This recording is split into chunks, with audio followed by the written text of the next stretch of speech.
Buenas noches y bienvenidos a las 5 de las 7. Soy Fernando Carballo y voy a reemplazar durante algunos días a mi compañero y amigo Omar Mariluz.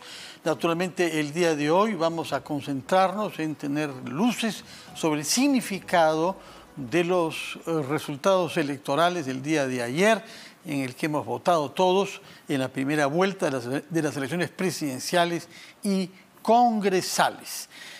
Hay que destacar el mérito que supone para nuestro país y nuestra población haber vivido esta jornada electoral de una manera ordenada. La prueba es que hay un número muy limitado de quejas y observaciones, y así lo ha hecho saber la misión electoral de la OEA, entre otras misiones extranjeras que hay en nuestro país.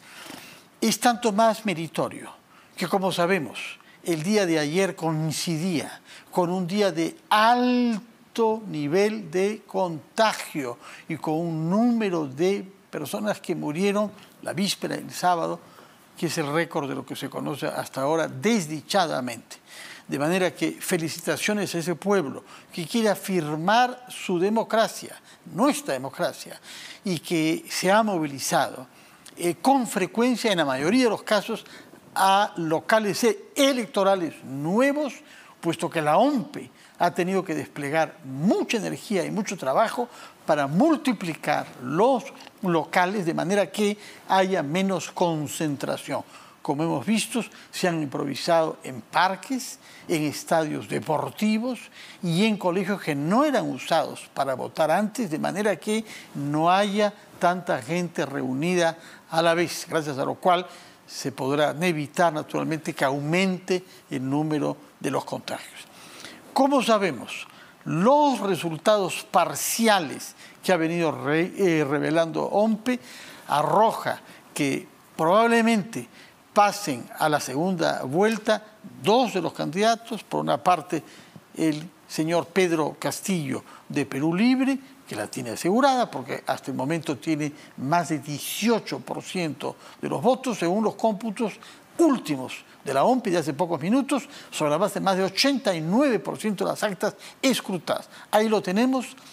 El señor Castillo tiene en este momento 18.9% de los votos, lo cual significa más de 5 puntos por encima del resultado de Keiko Fujimori, que va segunda con 13.3%, lo cual constituye 1.4 más que su más cercano perseguidor, el por ahora tercero en resultado, Hernando de Soto de Navanza País. Luego de él viene en cuarto lugar, a muy poca distancia de Hernando de Soto, Rafael López Aliaga, con 11.8%, y en quinto lugar el candidato de Acción Popular, Johnny Lescano, con 9.1%.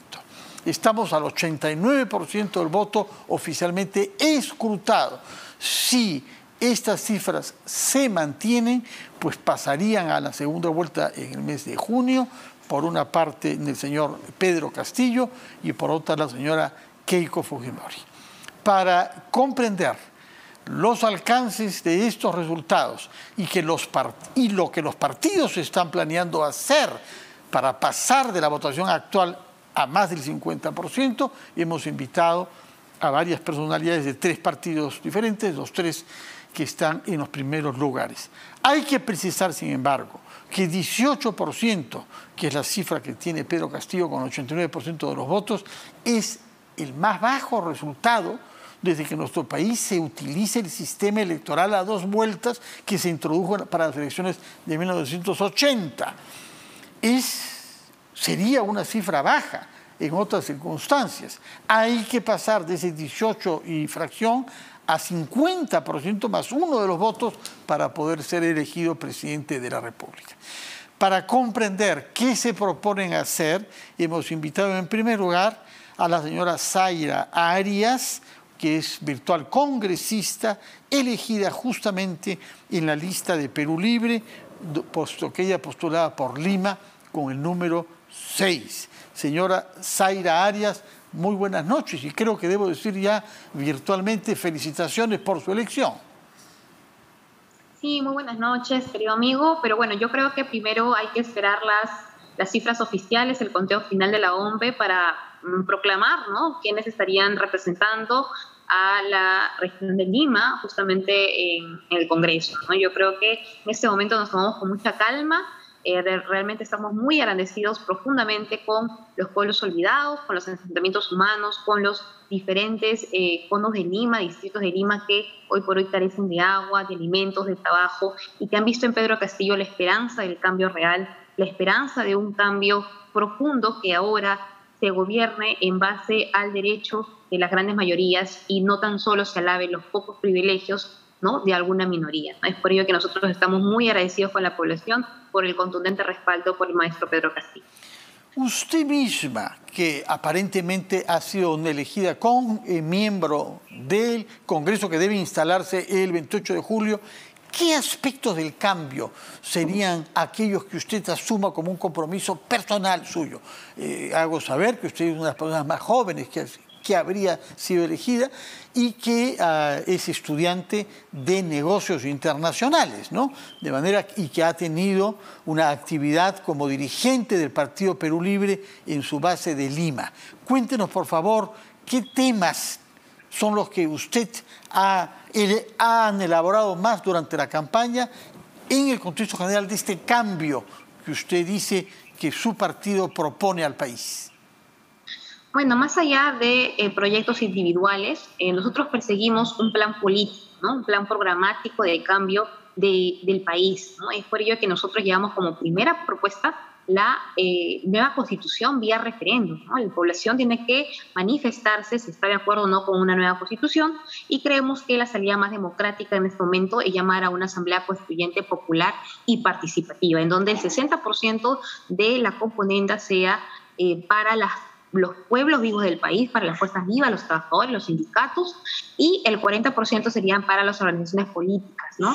En ese sentido, creemos que es la salida más democrática en este momento para poder acabar con los más de 190 conflictos sociales que actualmente tiene la patria.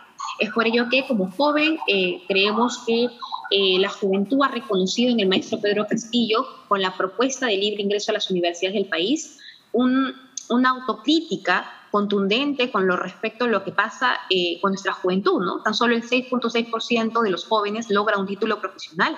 El 60% de los estudiantes que culminan la secundaria ya no continúan ningún tipo de estudio superior.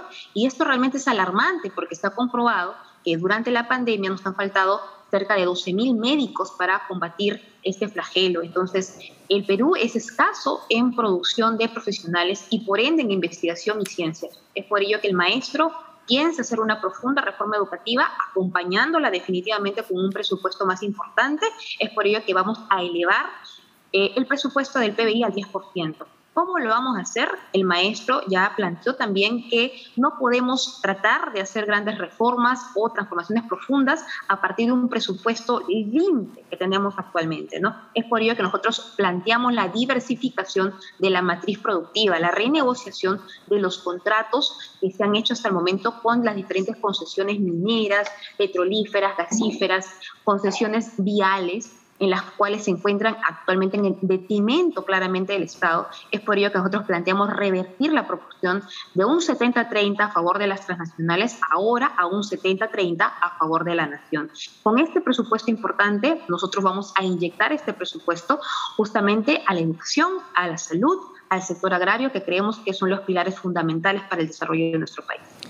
De manera que la base de todo, según nos dice usted, es cambiar la Constitución vía referéndum, pero a través de una asamblea constituyente que no sea elegida de acuerdo al principio de un ciudadano, un voto, sino ustedes proponen modificar este principio universal de la democracia y reemplazar este principio por una parte a través del voto universal y otra por algunas categorías sociales.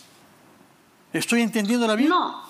No, en realidad la asamblea constituyente es igual que una elección, ¿no? O sea, va a ser obviamente por un ciudadano, un voto, definitivamente. Ahora, los personajes o las listas o los diferentes representantes de las diferentes organizaciones sociales que se puedan presentar va a depender también de las calles, ¿no? Por ejemplo, en Chile vemos cómo ya están desmontando la constitución de dictadura de Pinochet, están dándole paso a la asamblea constituyente. En un primer momento no se consideró, por ejemplo, la población mapuche, pero gracias a las diferentes protestas que hubieron en la ciudad, ¿no? justamente del hermano país de Chile, se ha considerado también a los mapuches para que integren la Asamblea Constituyente. Entonces, este es un proceso democrático, hay que entenderlo así. Entonces, las calles y el pueblo va a ir determinando cuál va a ser la composición. Sí, pero quisiera comprender, es un poco diferente pueblos originarios que categorías sociales. Usted dijo que se preveía reservar una parte de los escaños de esa Asamblea Constituyente, un 40%, me pareció escucharle, a sindicatos y organizaciones sociales. Quiere decir que hay 60% de representación de los ciudadanos y 40% de ciertos grupos sociales organizados. ¿Estoy entendiéndola bien? Correcto, 40% que serían a través de las organizaciones políticas y 60% a través de las organizaciones sociales.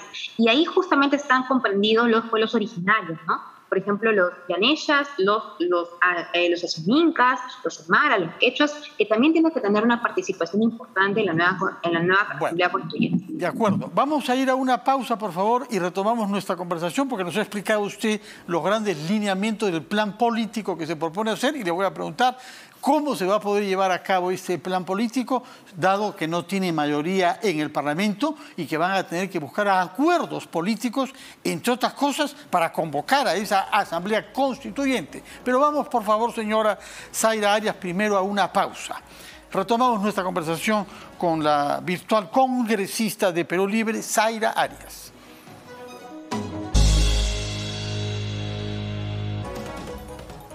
Estamos entrevistando a la señora Zaira Arias, que postuló con número 6 en la lista al Congreso del Partido Perú Libre, cuyo candidato presidencial es Pedro Castillo. Como sabemos y hemos dicho, lidera el voto de acuerdo al conteo de 89% hecho por la OMPE ya. Y la pregunta que había quedado planteada: ¿cómo van a implementar esos cambios constitucionales y convocar esa asamblea si no dispusieran, como son las proyecciones, de mayoría en el Parlamento? Sí, muchas gracias. Bueno, nosotros consideramos que ya llegó el momento de ponerle fin a la constitución de una dictadura, como la que ocurrió justamente con el señor Fujimori, hoy juzgado por genocidio, por diferentes delitos de... No ha sido juzgado por genocidio. No. Seamos precisos. ¿Perdón? No ha sido juzgado por genocidio.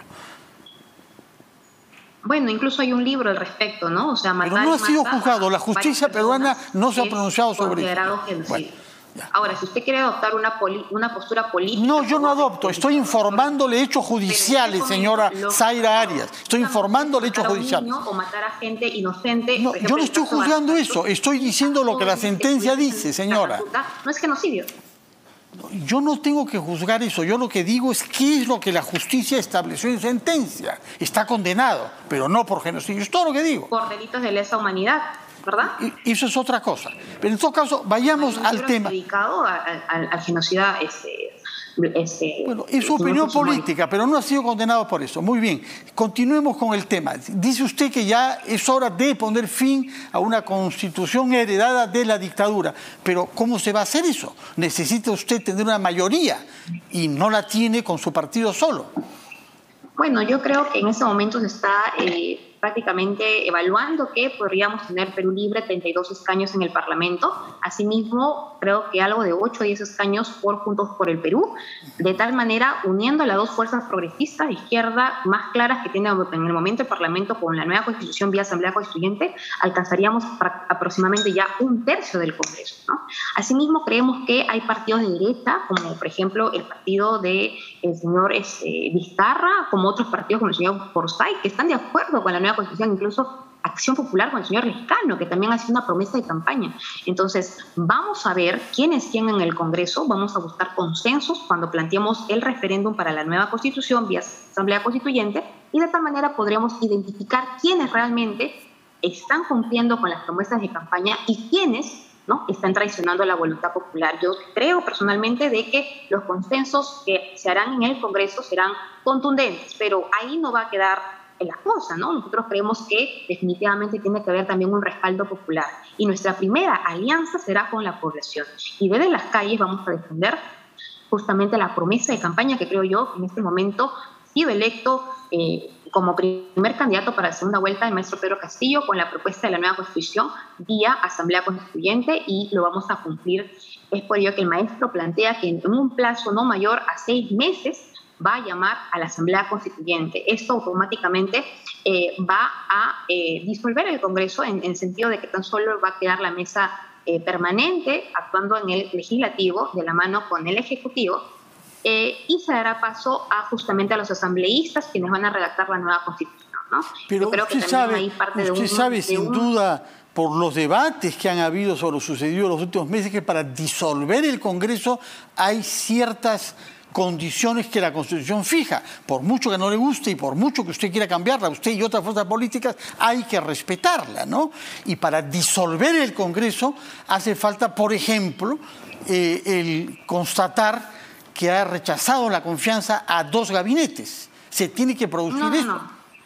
Está confundiendo. En la situación de que se instale la Asamblea Constituyente, definitivamente el Congreso, como le digo, cesan las labores los parlamentarios y tan solo queda la mesa permanente, ¿no? La mesa directiva del Congreso funcionando de la mano del Ejecutivo para darle paso justamente a la Asamblea Constituyente. Es por ello que nosotros, cuando planteamos este tema de la nueva Constitución, realmente es un acto de desprendimiento, creo yo, de los luchadores sociales que hoy estamos asumiendo ese compromiso con el país, porque nosotros no vamos por un cargo, no vamos por un puesto, no vamos por un salario ni por privilegios, nosotros vamos a cambiar la Constitución por una Constitución del pueblo, por una Constitución de paz, por la primera Constitución en democracia que yo creo que en ese momento merece el Perú. Es por ello que nosotros vamos a ceder justamente nuestro espacio político para que justamente darle consenso al pueblo y que el pueblo designe ahora, ¿no?, a sus representantes vía los asambleístas para que ellos redacten la nueva Constitución. Y ya lo mencioné, van a estar los maestros, los sindicatos, los colegios profesionales, los diferentes sectores, las diferentes fuerzas vivas del país para redactar la nueva Constitución que ahora beneficie y proteja los derechos de nuestras presentes generaciones, así como la de las futuras. Este modelo de asamblea constituyente y esta modalidad de voto y de constitución de ella, ¿usted ve que se haya llevado a cabo en algún otro país del mundo? ¿Hay una inspiración que podamos tomar de lo hecho en otro país? Bueno, muy parecido, para darte una respuesta completa, ha sido justamente el país del sur, ¿no? Chile, por ejemplo, está desmontando la constitución de dictadura también de Pinochet, la cual incluso en las calles han tenido que morir, se ha derramado sangre, han habido mucha gente, muchos jóvenes que se han quedado tuertos a raíz de las protestas. Yo creo que debemos aprovechar este espacio político, ¿no?, este espacio democrático de elección justamente a una propuesta popular, una propuesta que lleva justamente este consenso, esta propuesta de una nueva constitución de la manera más pacífica posible. No hay que esperar a que el pueblo en las calles derrame su sangre para recién atender las peticiones de nuestro país. Es por ello que nosotros vamos a llevar la primera propuesta como pacificación del país. Actualmente el país tiene más de 190 conflictos sociales y creemos que esta es la vía más democrática, más pacífica para ponerle fin a todos estos conflictos sociales. De acuerdo. Hablemos, antes de que nos vence el tiempo, sobre los temas económicos. Usted ha hecho una referencia al presupuesto de la República, a la diversificación productiva y a una revisión de los contratos de inversión minera en particular. ¿Cómo piensan ustedes elaborar el presupuesto? ¿Cuál es el objetivo con esta idea que nos ha usted presentado? Bueno, nosotros partimos de la idea de que Perú es un país rico, ¿no? Nosotros somos el segundo productor de plata a nivel mundial, tenemos grandes reservas de gas, de litio, de petróleo, y creemos que nuestro país realmente no está para tener pobres, ¿no? No está para estar subyugándonos a ciertas condiciones con diferentes empresas transnacionales de las cuales no le otorgan los réditos correspondientes a nuestro país. Es por ello que nosotros planteamos en el marco de una nueva constitución acabar con los contratos ley, aquellos contratos lesivos a la patria, contratos de concesiones de 30, 40 años, firmados muchas veces por la corrupción y que hoy por hoy no pueden ni revisarse, mucho menos modificarse o pretenderse anular. Es por ello que en el marco de una nueva constitución nosotros vamos a acabar con los contratos ley, vamos a sujetar a las transnacionales a como cualquier contrato que se hace con cualquier privado. De la manera tal también que vamos a revisar, por ejemplo, con las mineras, los contratos que se han hecho, ¿no? Actualmente las mineras incluso se les devuelve los impuestos a manera de exoneraciones, a beneficios tributarios, de las cuales creemos nosotros que va en detrimento de los intereses de la población, ¿no? Por ejemplo, ahí tenemos el gas de Camisea, que le deja al país $1.000 millones anuales, cuando en el mercado internacional se cotiza nuestro gas a $23.000 millones anuales. Quiere decir que el país deja de recaudar a cerca de 70.000 millones de soles anuales simplemente por no tener, por ejemplo, Camisea en nuestras manos. Es por ello que el maestro ha planteado una renegociación urgente de nuestro gas. En caso de que la empresa no acceda a las nuevas condiciones, cosa que yo lo dudo, vamos a proceder a nacionalizar nuestro recurso estratégico. Bueno, hemos comprendido entonces cómo piensan ustedes cambiar la economía y la actividad extractiva en nuestro país. Muchas gracias por su tiempo, señora Zaira Arias, y recuerdo que usted postuló como número 6 en la lista por Lima del Partido Perú Libre, cuyo candidato presidencial es Pedro Castillo. Muchas gracias y muy buenas noches.